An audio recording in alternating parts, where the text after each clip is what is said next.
अदाब, आप देख रहे हैं आवाज़ द वॉइस और मैं हूं आपके साथ यास्मीन खान और अभी मैं हूं श्रीनगर में। और जैसा कि हमने देखा पिछले कई दिनों में जम्मू कश्मीर में हालात जो है कुछ सही नहीं है। जब मैं हालात की बात कर रही हूं तो इट्स नॉट नेसेसरी कि मैं सिर्फ कॉन्फ्लिक्ट की बात कर रही हूं। वजह यह है कि जम्मू कश्मीर में कई सारे नौजवान जो है आजकल खुदकुशी कर रहे हैं। उसके पीछे वजह क्या है वो हम नहीं जानते, बट ऐसा परसीव किया जा रहा है कि कई रीजंस है, जैसा कि अनएम्प्लॉयमेंट है या जो यंगस्टर्स है उनमें रिलेशनशिप इश्यूज है, या ज़्यादा से ज़्यादा ये भी बताया जा रहा है कि कुछ स्टडीज़ रिलेटेड काफ़ी बच्चों को इश्यूज होते हैं। लाइक पेरेंट्स जो है फोर्स करते हैं कि नहीं जी मेडिकल ही पढ़ना है और डॉक्टर ही बनना है। तो कुछ ऐसे इश्यूज जो है सोसाइटी में हमारे हाईलाइट हुए हैं। अब ऐसे में ये ज़रूरी है कि जम्मू कश्मीर में अगर सुसाइड रेट्स बढ़ रहे हैं तो इंतज़ामिया आखिर कर क्या रही है। तो हमें आई थिंक ये भी पता चला है कि जम्मू कश्मीर की जो गवर्नमेंट है कहीं ना कहीं उन्होंने काउंसलिंग बूथ्स तो सेटअप किए हैं, बट जिस लेवल से यहाँ पे इंक्रीमेंट हुआ है सुसाइड अटेम्प्ट का या इवन डेथ्स का, तो उस हिसाब से आई थिंक बहुत सारे बूथ्स क्रिएट करने की ज़रूरत है। आज हम कुछ यंगस्टर्स से बात करेंगे और उनसे जानने की कोशिश करेंगे कि आखिर उनकी लाइफ्स में कैसे अंडरलाइनिंग इश्यूज है जिनकी वजह से वो इतना बड़ा लाइफ में कदम उठा रहे हैं। मेरे साथ कुछ यंगस्टर्स जुड़ चुके हैं, इनसे इस इशू से रिलेटेड बात करेंगे। आपका नाम क्या है? जी, मेरा नाम हसीब महराज है। जी हसीब, आपसे जानना चाहूंगी हमारी सोसाइटी में अभी जो ये इशू है बहुत ही सीरियस है। छोटे छोटे बच्चे सुसाइड ऑप्ट कर रहे हैं, उनके पेरेंट्स काफी परेशान हैं। तो आपको क्या लगता है, अब चूंकि आप यंग है, आपको क्या लगता है क्या पॉसिबल रीजंस है क्यों बच्चे ऐसे कदम ले रहे हैं? जी, मैं आपको बताना चाहता हूँ क्योंकि मैं एज अ स्टूडेंट हूँ। हमें पहले ही स्टूडेंट को एक डिप्रेशन हो जाता है पढ़ाई के सिलसिले से, क्योंकि घर वाले भी प्रेशर करते हैं, नहीं आर्ट्स नहीं लेना है, मैथ लेना है। रिलेटिव्स भी ये आर्ट्स क्यों लिया आपने, आपको मेडिकल ही पकड़ना है, इंजीनियरिंग करना है या कुछ करना है। सबसे मेन इशू हो जाता है डिप्रेशन में हम इसलिए आते हैं क्योंकि घर वाले हमें बहुत प्रेशराइज करते हैं। और आजकल यहाँ पे सारे यूथ ड्रग्स की तरफ चला जाता है। दूसरा उसी का उनको पैसे नहीं मिलते हैं, घर वाले उनको पैसे नहीं देते हैं, तो इसी वजह से वो ड्रग्स की तरफ चले जाते हैं। फिर चोरी वोरी, ऐसे ही हमारा यूथ यहाँ पे खराब हो रहा है। सही बात है। एक और स्टूडेंट हमारे साथ जुड़ चुके हैं, आपका नाम क्या है? जी, मेरा नाम वारिस है। वारिस, मैं आपसे जानना चाहूंगी, सेम सवाल है, क्या लगता है क्या पॉसिबल रीजंस है हमारे जो बच्चे हैं वो सुसाइड अटेम्प्ट कर रहे हैं? अभी जो हमने इसने बोला कि घर का प्रेशर हो सकता है, लेकिन 70-80% जो है यहाँ पे गर्ल्स एंड बॉयज वो ड्रग्स करते हैं, क्योंकि वो घर पे वो अब चोरी भी कर सकते हैं कि मजबूर हो आधे सुसाइड भी कर सकते हैं, तो इसलिए। आपको लगता है कि सोशल मीडिया की वजह से भी कुछ प्रेशर पड़ा है लोगों की लाइफ्स पे, जी, हो सकता है। क्योंकि इंस्टा पे कूल दिखना है, जी, वो एक फोटोज, रीजन है। यस। एग्जैक्टली। आपका नाम क्या है? मेरा नाम अफनान अहमद शाह है। जी, आपसे मैं मेरा सेम सवाल है, क्या रीजंस है, क्या लगता है आपको क्यों ऐसे केसेस बढ़ रहे हैं? जैसे आपने इनको अभी पूछा, वैसे वैसा भी एक मेन रीज़न है, बट मेरे हिसाब से लगता है कि जो ये आज की जनरेशन बच्चे हैं ये रिलेशंस में पड़ चुके हैं। ये जब इनकी सोच नहीं होती है ना क्या हम क्या करें, एंड जब इनका पहुंचता है तो ये नर्वस हो क्या क्या करें आप, तो इसी वजह से ये सुसाइड करते हैं। तो आफ्टर, आपको लगता है श्रीनगर के जितने भी कॉलेज या कश्मीर की बात करूं तो कहीं ना कहीं बुलिंग वगैरह भी होती है बच्चों की? क्यों नहीं होती है, हर किसी स्कूल में हर किसी कॉलेज में ये होता रहता है। सीनियर्स करते हैं जूनियर्स की बुलिंग। ये इनसे ना मतलब बच्चे को इफेक्ट पड़ता है कि क्या हो सकता है क्या नहीं हो सकता है, मेरी लाइफ क्या हो गई। किसी मतलब बच्चे को डिप्रेशन पड़ता है, घर में ही बैठता रहता है, सो नहीं पाता है, इंजॉय नहीं कर पाता है, किसी की माहौल में मतलब घर वालों की ना सुनता है। फिर उस जाके वो बच्चे सुसाइड करते हैं, दूर जाते हैं या घर वालों से भागते हैं। मेन चीज यही होता है, डिप्रेशन। तो डिप्रेशन की बात हुई, साथ ही साथ हमारे पेरेंट्स जो है ना, कश्मीरी पेरेंट्स, उनके साथ एक इश्यू है कि वो बच्चे का जो है कंपैरिजन किसी दूसरे बच्चे के साथ करते हैं। उसके बारे में आपकी क्या राय है? जी, पहली बात कंपैरिजन नहीं होना चाहिए, क्योंकि जैसे मेरे घर वाले भी है, वो बोलते हैं वहां पे इंसान को हर्ट हो जाता है, उसी के लिए सोचते हैं मैंने ऐसा क्या किया है, ये इनको क्यों बोल रहे हैं। ऐसी इसी वजह से हमें डिप्रेशन हो जाता है, क्योंकि मैं एज अ स्टूडेंट हूँ, मैंने एक्सपीरियंस किया है। कभी कभी मुझे भी हो जाता है एंजाइटी, ये वो उसको क्यों तारीफ कर रही है, मेरे क्यों। और हमारे इस्लाम में भी इसमें बहुत से बैन है घर वालों को। हमारे हमारे पेरेंट्स भी, इस्लाम भी यही बोलता है कि कंपेयर मत करो। अब जो बच्चे हमें अभी देख रहे हैं और मेंटल हेल्थ का शिकार है, उनके लिए क्या मैसेज रहेगा? मेंटल हेल्थ के इसलिए शिकार, फ्री रहो, माइंड को घूमो फिरो, अच्छे से एंजॉय करो, ये लाइफ है, दो पल की ज़िंदगी होती है। एंजॉय करो, पढ़ो लिखो, घर वालों का नाम भी रोशन करो। जो ये बोल रहे होते हैं ऐसे वैसे, उनको समझ भी आना चाहिए हम स्टूडेंट्स में कितनी पावर है। Exactly, thank you so much. एक और स्टूडेंट मेरे साथ जुड़ चुके हैं, आपका नाम क्या है? साकिब रसूल। साकिब, मेरा सवाल आपसे रहेगा, अभी कश्मीर में हम देख रहे हैं आए दिन न्यूज़ है कि फलानी ने इस ब्रिज से कूद के जान दे दी, सुसाइड अटेम्प्ट्स हो रहे हैं, इनफैक्ट काफ़ी लोग सुसाइड ऑप्ट कर रहे हैं और फिर उनकी जान जा रही है। सोसाइटी में एक मेनांस फैल गया है, लोग काफ़ी परेशान हैं। आप एज अ यंगस्टर क्या कहेंगे इस बारे में, और क्या लगता है क्या अंडरलाइंग इश्यूज़ है जो एक यंगस्टर की लाइफ्स में होते हैं और जो अनएड्रेस्ड रहते हैं? जी, अगर मैं बात करूँ, प्रेशर डालते हैं बहुत सारे लोग, जैसे हमारे पेरेंट्स हैं, वो हम पे प्रेशर डालते हैं कि मतलब हमें पढ़ना होता है, वो ट्यूशन का प्रेशर, स्कूल का प्रेशर अलग से, एग्ज़ाम्स के, और सोसाइटी में मतलब हमारे जो नेबरहुड में जो लोग रहते हैं वो भी अलग प्रेशर डालते हैं। पेरेंट्स कंपैरिजन करते हैं दूसरे स्टूडेंट्स के साथ, मतलब कि ये ऐसा पढ़ता है, तुम पढ़ो, तुम इसकी तरह बनो। कि मतलब मैं कहना चाहूँगा कि जो जैसा है उसको वैसा ही रहने दो। उसको एक अपना एम होता है, कोई अपना गोल होता है, अपनी कोई हॉबीज़ होती है, उसको वो पूरी करने दो।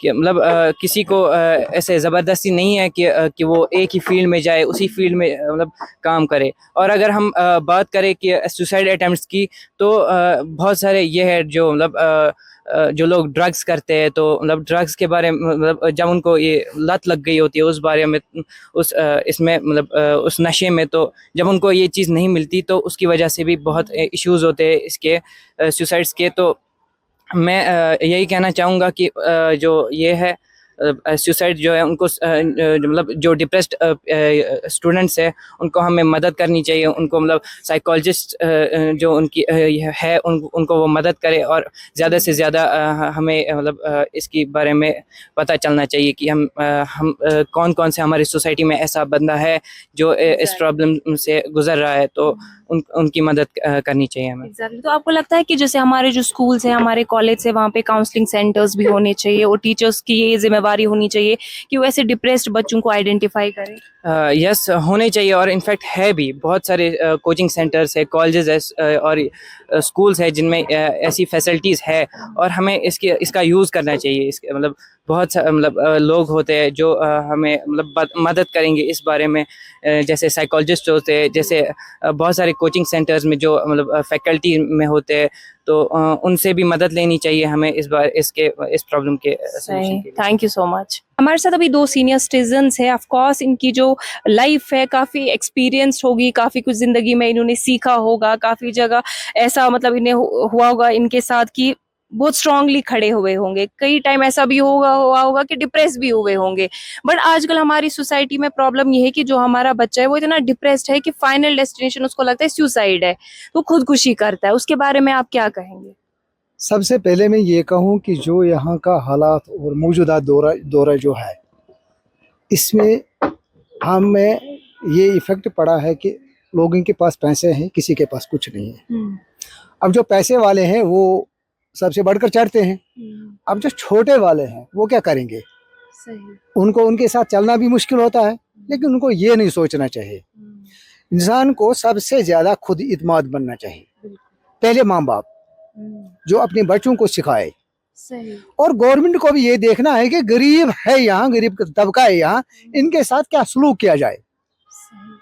हाँ, सही। 2 नंबर के पैसे आते हैं, लोग चलाते हैं, गाड़ियों में जहाज़ों में चलता है, और गरीब बेचारा जिसको जूता नहीं होता है वो मजबूर होता है चोरी करके ला रहे हैं वो कपड़े वगैरह इनके साथ चलने के लिए, वरना कहाँ चलने देंगे। ये माशरा हमने सबको देखना है, माँ बाप को पहले, उसके बाद बच्चे को, उसके बाद पूरे इस थ्रू ऑफ इंडिया को। सही। है कि अब नहीं? जी सर, आपसे मैं जानना चाहूंगी कि जो हमारे यंगस्टर्स हैं उनकी एज कम होती है, तो ऐसे में सोचने समझने की उतनी सलाहियत नहीं है, तो वो ये गलत कदम लेते हैं। आपका क्या कहना है इस बारे में? आजकल जो बच्चे हैं इनके बर्दाश्त कम है, हाँ। इनकी बर्दाश्त जो है ये कम है। जो पहले थे उनकी बर्दाश्त बहुत थी, उन्होंने देखा है, गरीबी देखी है, हर हालत से वो गुजरे हैं। लेकिन आजकल के जो हमारे जो बड़े बड़े नेता हैं या कुछ बिजनेसमैन ऐसे भी हैं जिनके पास पैसा बेहिसाब आता है, उनके बच्चों के पास पैसा होता है, वो अपने बच्चों को तो अच्छे तरीके से लाड प्यार से खिलाते पिलाते, जहाज़ों में चढ़े पढ़ाते हैं, बाहर कंट्री में भेजते हैं। लेकिन एक गरीब आदमी होता है जिसके पास ऐसी सहूलियत नहीं होती है। वो मजबूर हो जाता है, वो देखता है कि वो बच्चा कैसे चल रहा है, मेरी हालत क्या है, उनकी क्या है, सही बात है। उनकी ये हालत क्या है। तो उसकी वजह से भी वो डिप्रेशन हो जाता है, उसके मन में ये आता है कि मेरा जीना यहाँ बेकारी है। मैं सही किसी रिश्तेदार के पास जाता है तो वो भी सही से उसके साथ सलूक नहीं करता है। अब सर ऐसे में मेरा सवाल ये रहेगा कि सर ने डिप्रेशन की बात की, जब एक बच्चा पेरेंट के पास आता है और कहता है कि मैं डिप्रेस्ड फील कर रहा हूँ, तो हमारी कश्मीरी सोसाइटी में एक प्रॉब्लम है, वो उसको बोलता है स्केजुक टेंशन है, वह है टेंशन। जबकि जिस तरह से सर में दर्द है, सेम डिप्रेशन भी एक बीमारी है, तो उसको लेके आप क्या कहेंगे? सबसे पहले ये देखना है कि इनको डॉक्टर के पास ले जाओ। अगर सिर में दर्द है, टांगों में दर्द है, या कोई हार्ट में दर्द है, कुछ भी डॉक्टर के पास जाके फिर इनको खुद भी अपना कुछ काम करना है। माँ बाप को इनके साथ कैसे तरीके हमने करने, कैसे सलूक करने हैं, किस सलूक से हमने चलना है, और इनको ये सिखाना है ये बड़ा आदमी है, इनके पास इतनी दौलत है, लेकिन हमने बनाना है, वो हम अक्ल से बनाएंगे, ऐसे नहीं। उसमें मेहनत लगती है। और डिप्रेशन की कोई जरूरत नहीं, जो डिप्रेस हो गया वो खत्म, उसको करना क्या है आगे, कुछ नहीं। वो तो सोचता ही इसमें सोचता रह सिर्फ जाएगा, हाँ। तो अपनी जिंदगी खराब करेगा, तो घर वालों की भी होगी। आजकल के बच्चे जो है ये सोचते हैं कि हम ये गाड़ी भी माँ बाप देंगे, और हर एक चीज, नौकरी भी माँ बाप देंगे, और तिजारत जो भी है वो भी माँ बाप देंगे, फिर भी वो खुश नहीं रहेंगे। ये सही बात है, फिर भी खुश नहीं रहेंगे, नहीं रहेंगे। क्योंकि इनके पास जो मगरिबी असरात जो है वो जहन में घुसे हैं। अब हमने ये निकालना है, माँ बाप को ये फर्ज है कि इनको आहिस्ता आहिस्ता निकालो और इनको अपने माशरे में जगह दे, तो उस तरीके से, ताकि हमने मेहनत करके किसी जगह पहुंचना है। सर आपका नाम क्या है? मेरा नाम है उमर अशरफ मीर। उमर, आपसे जानना चाहूंगी कि अभी कश्मीर में सुसाइड केसेस जो है बढ़ रहे हैं, बच्चे हमारे परेशान हैं, आपको क्या लगता है क्या पॉसिबल रीजन है कि वो suicide attempt being a student मैं इस हिसाब से बोल सकता हूँ कि जो मतलब कंपटीशन ज़्यादा राइज हुआ है। जैसे मैं नीट की पढ़ाई कर रहा हूँ, नीट के लिए पढ़ रहा हूँ, मैंने 2 अटेम्प्ट्स दिए, और मतलब जो पेरेंट्स का प्रेशर होता है, पेरेंट्स मतलब इन्वेस्ट कर रहे हैं इस बच्चे पर, वो चाह रहे हैं कि मतलब हर कोई पेरेंट चाह रहे हैं कि नहीं उसका कुछ ना कुछ आउटपुट आना चाहिए। अब कोई स्टूडेंट मतलब पहले अटेम्प्ट में उसको सक्सेस नहीं मिली, उसको फिर बहुत कुछ मतलब सुनना पड़ता है, बहुत कुछ सहना पड़ता है। पेरेंट्स भी उसको बोलते हैं, रिलेटिव्स भी बोलते हैं, फ्रेंड्स भी बोलते हैं, आसपास नेबर्स भी बोलते हैं। तो वो इस प्रेशर को मतलब हैंडल नहीं कर पाता है। और मतलब ज़्यादातर जो स्टूडेंट होता है वो मेनली स्टूडेंट अप टू इसकी मैक्सिमम एज हो सकती है 20 to 18, इतना मैच्योर नहीं होता है वो मतलब इस चीज़ को समझ पाए कि मतलब ये तो उनको इनकी मतलब मिसकंसेप्शन है, मतलब कॉम्पिटिटिव एग्जाम में मतलब ये गारंटी नहीं होती है कि हर किसी को सफलता मिले, और हर किसी की इंटेलिजेंस लेवल भी अलग होती है। और इतनी मतलब जैसे हम नीट के एग्ज़ाम में बैठते हैं, नीट एग्ज़ाम में सपोज सीटें 700 होती हैं, कश्मीर की बात करेंगे 5 लाख 6 लाख एग्ज़ाम में बैठ रहे हैं, तो फिर कहाँ मतलब 5 लाख में से जब सीटें ही 700 हैं तो सब सिलेक्ट कैसे होंगी? सही ये तो मतलब कॉमन सेंस है। और बहुत कुछ होता है, मतलब हर किसी बंदे के साथ अलग अलग कंडीशंस होते हैं। किसी स्टूडेंट को वो कंडीशन नहीं मिल पा रही है, इसी वजह से वो मतलब इसको सक्सेस नहीं मिल पा रहे हैं फिर, लेकिन पेरेंट्स इस चीज़ को नहीं समझ रहे हैं। और मतलब ये जो ये नीट का एग्ज़ाम होता है, ये एक हिसाब का एक क्या बोल सकते हैं इसको, एक मतलब इसमें सर्टेनिटी नहीं होती है, इसमें लक का बहुत मतलब लक बहुत फेवर करता है। नहीं तो हर कोई मतलब ये हार्ड वर्क कर रहे हैं। एक्चुअली मैं एट लास्ट ये बोलना चाहूँगा कि पेरेंट्स को समझना चाहिए, अगर उनके बच्चे को मतलब किसी भी एग्ज़ाम नीट के बगैर मतलब यूपीएससी या जेकेपीएससी किसी भी एग्ज़ाम में मतलब इसको सक्सेस नहीं मिली, तो उनको समझना चाहिए कि मतलब हमारा बच्चा इसकी लाइफ वो लाख गुना कीमती है इस एग्ज़ाम से। थैंक यू सो मच हमसे बात करने और के लिए। NEET is not life, it is the part of life. Yes, NEET is not life, it's just the part of life. बिल्कुल।